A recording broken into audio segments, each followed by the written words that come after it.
Hello guys, welcome to my safe trading YouTube channel. मैं आ गया हूँ आज फिर से एक और नई वीडियो के साथ और नई इन्फॉर्मेशन के साथ। मैं आज आप सभी को 4-5 इन्फॉर्मेशन देने वाला हूँ और बहुत ही ज़्यादा अच्छी इन्फॉर्मेशन देने वाला हूँ। मैं आप सभी को बताऊँगा कि हमें ट्रेड कैसे लेना है और क्या करना है और किस तरह से हमें जो वो सीखना है ट्रेड को ले। मैं आपको पहला पॉइंट बताऊँगा जो सबसे इम्पोर्टेंट है, जो हमें बहुत ही ज़्यादा काम में आने वाला है। मैं सबसे पहले वही पॉइंट बताऊँगा कि हमें क्या करना है। हमें सबसे पहले जो वो अपनी कैपिटल जो है वो बहुत ज़्यादा कम डालनी है, मतलब जैसे 10,000, 5,000 या 15,000 हो गई, सिर्फ इतनी ही कैपिटल डालनी है। ज़्यादा कैपिटल डालने से हमें लॉस होगा और कुछ भी नहीं होगा पहली बार। मैं आपको सच बताऊँ तो, क्योंकि पहली बार जो है वो मेरा भी लॉस ही हुआ है और जितने भी ट्रेडर्स हैं उनका उन सभी का ही पहली बार लॉस हुआ है। क्योंकि हम सभी जो हैं वो एक ही जैसे हैं। हम जो लोग होते हैं वो कुछ देखते नहीं हैं, समझते नहीं हैं और ऐसे ही पैसे लगाने चल पड़ते हैं किसी भी चीज़ में। अगर आप जो वो देखेंगे, सीखेंगे, तभी आपको फ़ायदा होगा, ठीक है? मैं आप सभी को यही बोलना चाहूँगा कि जितने भी मतलब ट्रेडर्स हैं, जो मतलब सीख रहे हैं, बिगिनर्स हैं, उन सभी को एक ही चीज़ बोलना चाहूँगा कि अपने पैसे जो कम से कम डालें। मतलब 1 मंथ तक तो इतने ही पैसे डालें। अगर उसके मतलब आपको समझ में आ रहा है कि कैसे ट्रेड ले रहे हो आप, तो थोड़े से पैसे ज़्यादा डाल दो फिर। 1 मंथ के बाद मतलब, ठीक है? 1 महीने के बाद ही डालने हैं ज़्यादा पैसे, ज़्यादा मतलब लालच नहीं करना है, क्योंकि आपको 1 दिन फ़ायदा होगा, 2 दिन फ़ायदा होगा, 3 दिन फ़ायदा होगा, लेकिन चौथे दिन जो होगा आपको नुकसान होगा ही होगा, ठीक है? क्योंकि जो आपको ना वो ट्रेड लेने का पता नहीं होगा। आप जो सीधा पुट या कॉल ले रहे होगे, सीधा पुट या कॉल, तो उस चीज़ से आपको पता नहीं लग रहा होगा कि क्या करना है, ठीक है? तो 1-2 बार तो प्रॉफ़िट हो जाएगा, लेकिन जो लॉस होगा तो फिर बहुत ज़्यादा बड़ा हो जाएगा, ठीक है? एक बार जो आपका लॉस बड़ा हो गया तो उस चीज़ का फिर कोई फ़ायदा नहीं है। मैं आप सभी को फिर से बोलना चाहूँगा कि जो आपको कैपिटल है वो 5 या 10,000 या 15,000 ही डालनी, ज़्यादा कैपिटल डालने से आपको कोई फ़ायदा नहीं होगा, क्योंकि आप जो है बिगिनर्स हो और उस चीज़ को सीख रहे हो। आपको सीखना है तो फिर यही चीज़ें करो, थोड़ी-थोड़ी चीज़ों से ही हर चीज़ जो है सीखी जाती है।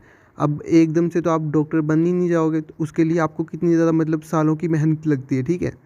तो बस उसी हिसाब से इस चीज़ में भी आपको सालों की मेहनत लगेगी ही लगेगी, ठीक है? एकदम से कोई भी पैसा छापने नहीं लग पड़ता है। अब आप किसी चीज़ को टाइम दे रहे हो तो वो चीज़ भी आपको उतना ही टाइम देगी। अगर मैं जो हूँ वो टीचर बनना चाहता हूँ, तो उस चीज़ के लिए मेरे को पढ़ाई करनी पड़ेगी, तो फिर उस चीज़ के लिए पढ़ाई करूँगा तभी टीचर बनूँगा ना। तो एकदम से तो मैं टीचर नहीं बन जाऊँगा, पहले मेरे को बीए करनी पड़ेगी, फिर बीएड करनी पड़ेगी, फिर उसके बाद जो मेरे को टेस्ट क्लियर करना पड़ेगा। मतलब 6-7 साल रख लो कम से कम इस चीज़ के लिए। तो मैं आपको ये वही चीज़ बोल रहा हूँ कि अगर आपको कुछ करना है तो फिर मतलब थोड़ा-सा टाइम तो आपको देना ही पड़ेगा, ठीक है ना? और हमारा जो दूसरा पॉइंट है ना, जो सबसे इम्पोर्टेंट है, वो है जो हमें कैंडलस्टिक पैटर्न होती है ना, उन सभी को जान लें, अच्छे से जान लें। उन सभी कैंडलस्टिक पैटर्न को अच्छे से जान लें, ताकि आप सभी को पता लग सके कि कौन-सी कैंडल बन रही है, कौन-सी कैंडल जो है वो क्या है, किस तरह से बन रही है, क्यों बन रही है, कहाँ से बन रही है और क्या हिसाब-किताब है इस कैंडल का, ये नीचे जाएगी या ऊपर जाएगी। थोड़ा-सा मतलब देख लें, उन उन कैंडल्स को देख लें और उन कैंडलस्टिक पैटर्न को भी पढ़ लें, ठीक है? क्योंकि हर कैंडल का जो वो अपना महत्व होता है और अपना एक रोल होता है। उस वजह से हम पता लगा सकते हैं कि हमें जो कैंडल है वो कैसे बन रही है।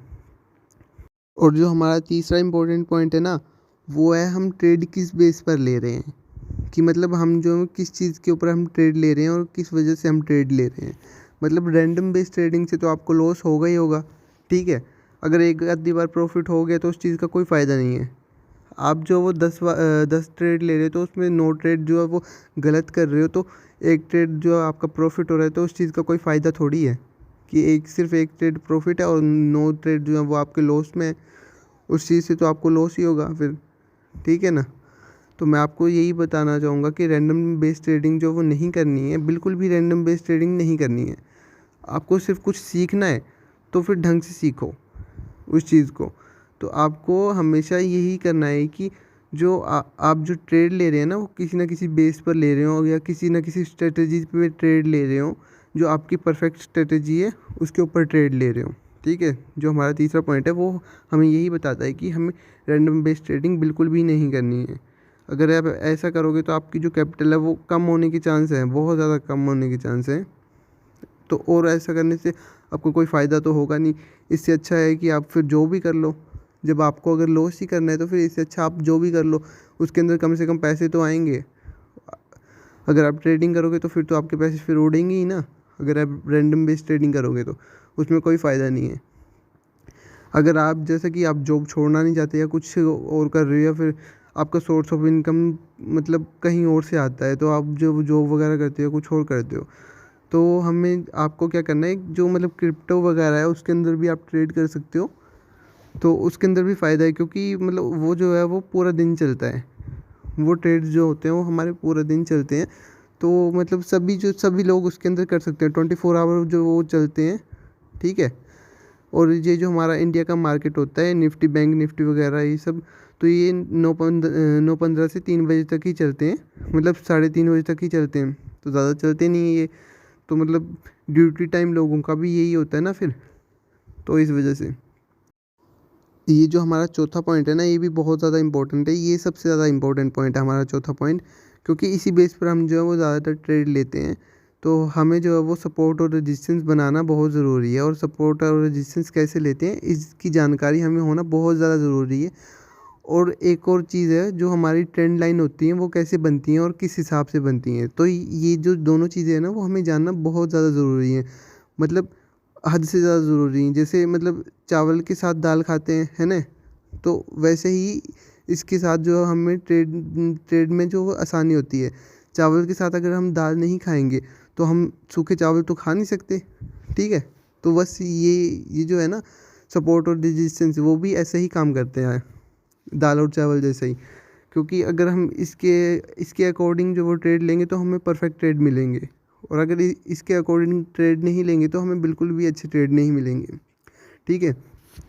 तो हमें क्या करना है कि हमें सपोर्ट और रेजिस्टेंस को अच्छे से सीखना है, और जो परफेक्ट ट्रेड जो वो बनेंगे फिर हमारे।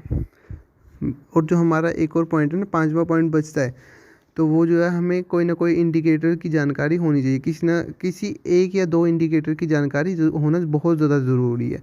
तो मैं आपको यही बोलूँगा कि एक RSI हो गया, और एक आधा जो इंडिकेटर है वो आप देख लो कि आपको कौन सा इंडिकेटर जो है परफेक्ट लग रहा है और कैसा मतलब कैसा लग रहा है। क्योंकि मार्केट के अंदर बहुत ज़्यादा इंडिकेटर हैं, तो आप जो उनमें पजल ना हो जाओ, तो मैं आपको इसीलिए बोल रहा हूँ कि आप एक आधा इंडिकेटर खुद देख लेना, तो बहुत ज़्यादा अच्छा रह जाएगा आपके लिए।